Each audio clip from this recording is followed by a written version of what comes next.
ஆண்டவராய் இயேசு கிறிஸ்துவின் இனிய நாமத்தில் நல்வாழ்த்துக்கள். அன்பான சகோதரனே சகோதரியே, ஒரு சிலரை இந்த நாட்களிலே அங்கே சந்திக்க முடியவில்லை, தொடர்பு கொள்ள முடியவில்லை தான். ஆனாலும் நீங்கள் எல்லாரும் அங்கே கிறிஸ்துவுக்குள்ளே உற்சாகமாக இருக்கிறீர்கள், ஜெபிக்கிறீர்கள். ஆசீர்வாதமாக பணிகள் நடக்கிறதை கேட்டு கிறிஸ்துவுக்குள் பெருமகிழ்ச்சி அடைகிறோம். தேவன் தாமே உங்கள் ஒவ்வொருவரையும் நிறைவாக ஆசீர்வதிப்பாராக.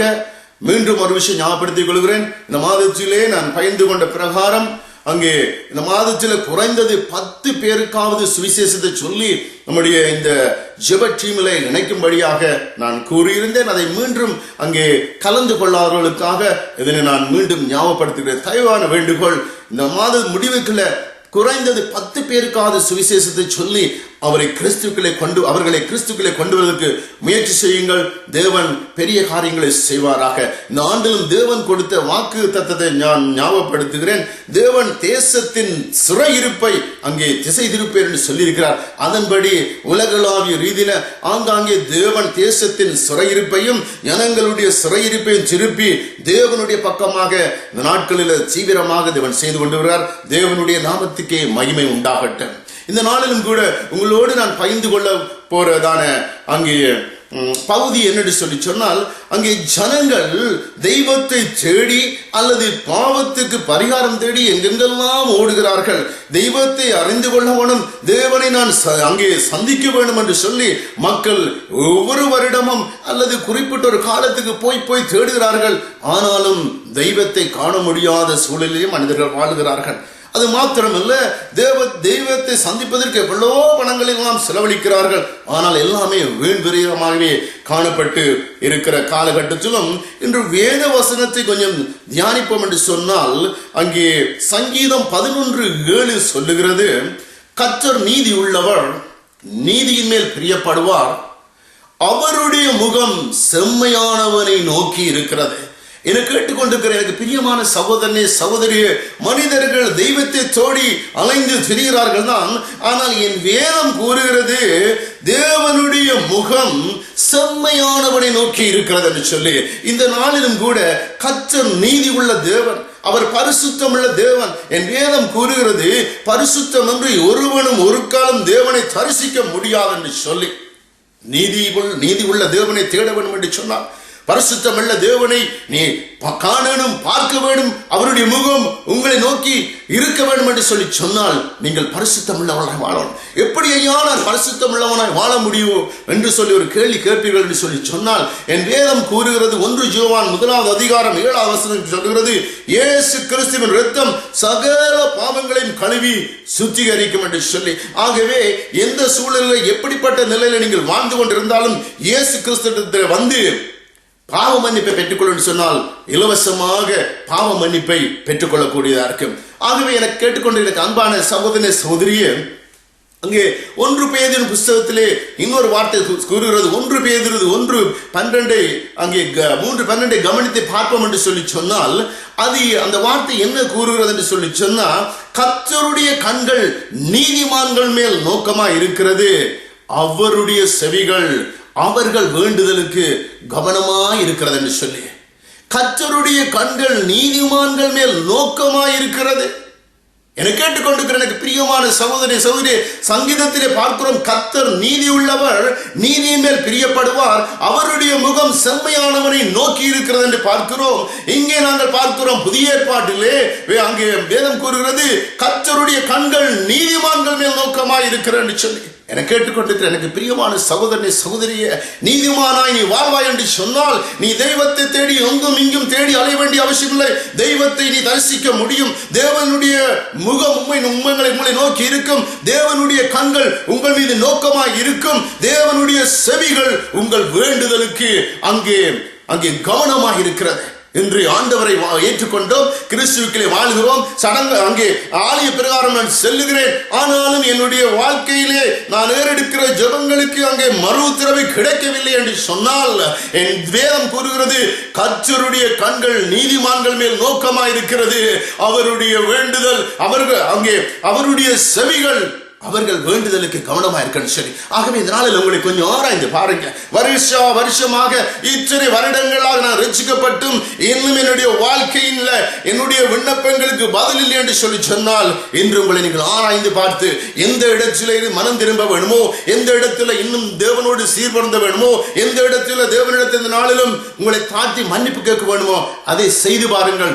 தேவனுடைய வார்த்தை உங்களுடைய வாழ்க்கையிலே கிரியை செய்யும். என் வேதம் கூறுகிறது, வானமும் பூமியும் ஒளிந்து போனாலும் என் வார்த்தைகள் ஒரு காலம் ஒளிந்து போவதில்லை என்று சொன்னவர். அவர் மாறாதவர். நான் கர்த்தர், நான் மாறாதவர் என்று சொன்ன தெய்வம். இந்த நாளிலும் ஒரு சவாலாக உங்களை நான் சொல்லுகிறேன், என் ஆண்டவருடைய வார்த்தைக்கு கீழ்ப்படிந்து பாருங்கள். உங்களுடைய வாழ்வில் இருக்கிற குறைவுகள் நிறைவாகும். ஆகவேதான் பக்தன் பாடுகிறான், உம்மை நான் பார்க்கணுமே, உம்மோடு வாழணும், உம்மோடு நடக்கணும் ஆண்டவர் என்று பக்தன் பாடுகிறான். ஆனால் அது வெறும் பாட்டளவில் போயிடக்கூடாது. வேத வார்த்தையோடு நாங்கள் நடப்போம் என்று சொன்னால் நிச்சயமாக தேவனை நாங்கள் பார்க்க முடியும், தேவனோடு நடக்க முடியும், தேவனோடு அங்கே தேவனுடைய ராஜ்யத்தின் வேலைகளை எங்களால் செய்ய முடியும். பாடுவோமா? உம்மை நான் பார்க்கணுமே ஏசையா, உம்மோடு இருக்கணுமே, உம்மை நான் பார்க்கணுமே ஏசையா, உம்மோடு இருக்கணுமே, உம்மோடு வாழணுமே ஏசையா, உம்மோடு நடக்கணுமே,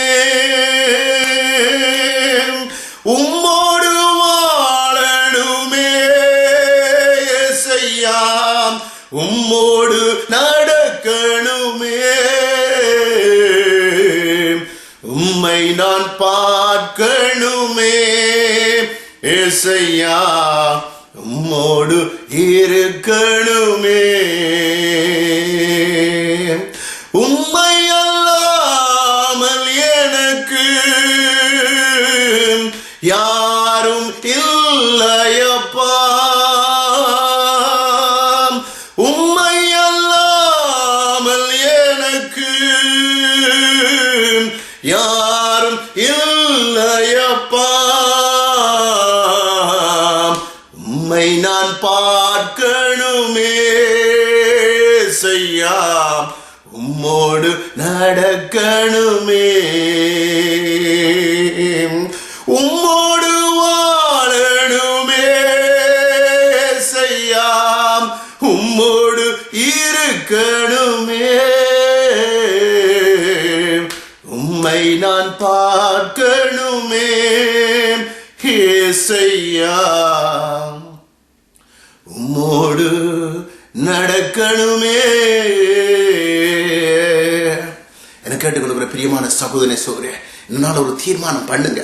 தேவனுக்கு முன்பாக உண்மையும் உத்தமும் பரிசுத்தமாய் வாழ்ந்து மெய்யாகவே தேவன் என்னோடு இருக்கிறார் என்பதை மக்கள் காணவும் நீங்கள் அறியவும், தேவன் உங்களை குறித்து அங்கே சந்தோஷப்படவும் உங்களோட வாழ்வை இந்த நாள் அர்ப்பணிங்க. புதிதாக கேட்டுக்கொண்டிருக்கிற பிரியமான சகோதரனை சகோதரி, எங்களோடு இந்த பணியில அங்கே இணைந்து அங்கே இயேசு கிறிஸ்துக்கு வாழவனும் வளரவனும் என்று சொல்லி சொன்னால், நீங்க எவரா இருக்கலாம், உலகத்தின் எந்த மூலை முடுக்கில் இருந்தாலும் என்னோடு சேர்ந்து தேவனோடு சமூகத்தில் அங்கே உங்களை தாழ்த்தி, ஆண்டவரே பாவியான மனுஷன், பாவியான மனிதர்கள் நாங்கள், எங்களோட பாவங்கள் மன்னிக்கப்படணும், எங்களோட வாழ்வில் இருக்கிற குறைவு நிறைவாக வேணும், ஆண்டவரே எங்களுக்கும் உதவி செய்யுங்க என்று சொல்லி அவரை நோக்கி பார்ப்போமா? ஜெபம். எங்களை அதிகமாய் நேசிக்கிற நல்ல பிதாவே, இந்த நாளுக்காக நாங்கள் நன்றி செலுத்துகிறோம், உங்களை துதிக்கிறோம், சோதரிக்கிறோம் ஐயா. இந்த நாளிலும் கூட உங்களை அறிந்தோம் என்று சொன்னவருடைய வாழ்வில் ஆண்டவரே ஒரு சிந்திக்கக்கூடிய வகையில் இந்த தேவ செய்தி கடந்து செல்றதுக்காக நன்றி செலுத்துகிறேன் ஆண்டவரே. உலகளாவிய ரீதியில மூளை முடுக்கில் இருந்து என்னுடைய ஜெபம் கேட்கப்படவில்லை. ஐயோ ஆண்டவர் என்னை கைவிட்டாரோ, எனக்கு மருவத்திலே கிடைக்கல் என்று இருக்கிறவர்கள் தங்களை ஆராய்ந்து பார்த்து தங்களை இன்னும் பரிசுத்தப்படுத்தி தங்களுடைய வாழ்வில் இருக்கிற எல்லா தப்பிதங்களுக்கு மீண்டும் ஒரு விஷயம் எடுத்து மன்னிப்பு கேட்டு அவர்களை ஆண்டவரே தங்களுடைய சமூகத்தில், உங்களுடைய சமூகத்தில் ஆண்டவரே உங்களை ஆண்டவரே ருசி பார்த்து உங்களுக்காக வாழக்கூடிய வகையில் நீங்கள் கிரியை நடப்பீங்க. அதுக்கு இருக்கிற தடைகள் இயேசுவின் நாமத்தினால் நீங்கட்டும். புதியவர்களுக்காக செபிக்கிறேன். இப்பொழுது தேவ வல்லமை, தேவ பிரசனம் கடந்து சென்று அவருடைய வாழ்வில் இருக்கிற எல்லா இருளின் கிரியைகளை நீக்கி போடும்படி செபிக்கிறேன் ஐயா. நீங்களே பொறுப்படைந்து தொடர்ந்து வழி நடத்துங்க, காத்துக்கொள்ளுங்க. எங்களுடைய இந்த ஜெபத்தை கேட்டதுக்காக நன்றி. உங்களுடைய வார்த்தையின்படி நீங்க நீதி உள்ளவர் அப்பா. ஆண்டவரே நீங்க நீதியின் மேல் பிரியம் உள்ளவர் ஆண்டவரே. உங்களுடைய முகம் செம்மையானவனை நோக்கி இருக்கிறது ஐயா.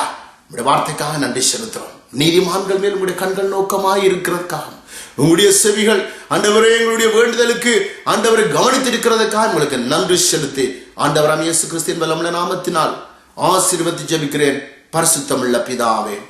ஆமேன், ஆமேன். பிரியமான சகோதரனே, சகோதரியே, உங்களுக்காக ஜெபிக்க வேண்டும் என்று சொன்னால் நீங்கள் எங்களோடு தொடர்பு கொள்ளுங்கள்.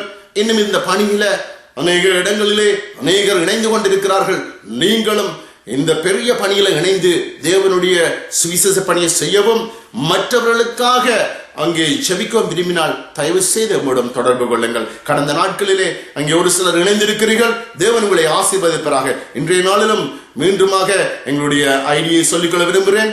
Skype ID GFAN Prayer, GFAN PRAYER. தயவு செய்து தொடர்பு கொள்ளுங்கள். லோக்கல் தொடர்புகளுக்கு கனடாவிலே 514 836 75 36 514 836 7536. தேவன் தாமே உங்களை நிறைவாக ஆசீர்வதிப்பாராக. நன்றி, வணக்கம்.